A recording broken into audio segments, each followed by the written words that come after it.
text, audio, and video news of the globe from Scientific Television. Don't forget to like, comment, and subscribe with us. Thank you. Now listen to the headline news. Dick Cheney, former U.S. Vice President who helped lead War on Terror. Polls open in NYC mayoral race. Here are 5 things to watch in U.S. elections. Shein bans all dolls after outrage over products.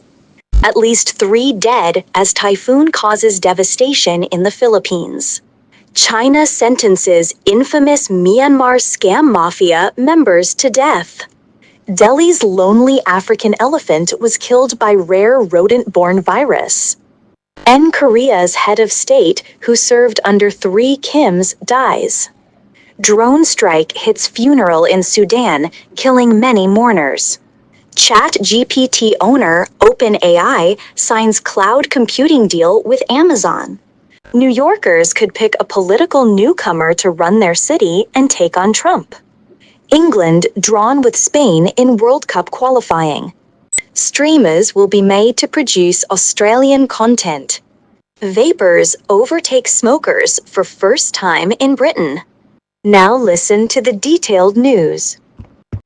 Dick Cheney, who has died at the age of 84, had a glittering, if controversial, career in American public life. He served as President Gerald Ford's White House Chief of Staff in the 1970s, before spending a decade in the House of Representatives. Polls have opened in New York, Virginia, and New Jersey, while California polling centers will open later. This so-called off-year election doesn't feature presidential or congressional races, but there are still several critical votes to watch tonight. Online retail giant Shein says it has banned the sale of all sex dolls on its platform around the world after being accused of displaying products with a childlike appearance on its website. At least 3 people have been killed, and hundreds of thousands have been forced to flee their homes as a typhoon ripped through the central Philippines, the country's disaster agency said. A Chinese court has sentenced 5 top members of an infamous Myanmar mafia to death as Beijing continues its crackdown on scam operations in Southeast Asia.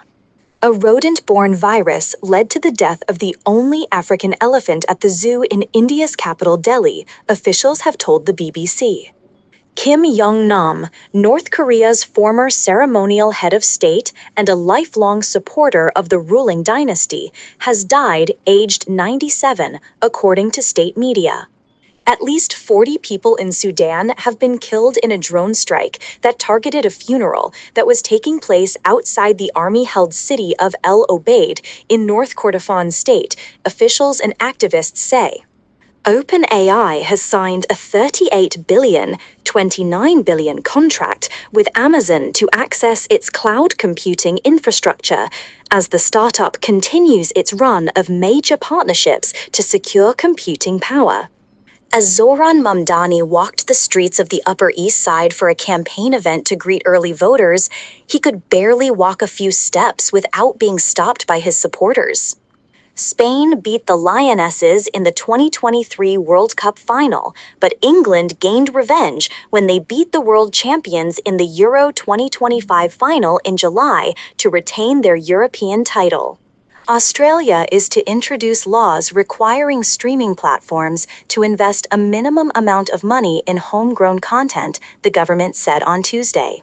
For the first time in Great Britain, there are more over 16s using vapes or e-cigarettes than smoking cigarettes, according to the Office for National Statistics. Some 5.4 million adults use vapes daily or occasionally, compared with 4.9 million using cigarettes, an ONS survey for 2024 suggests.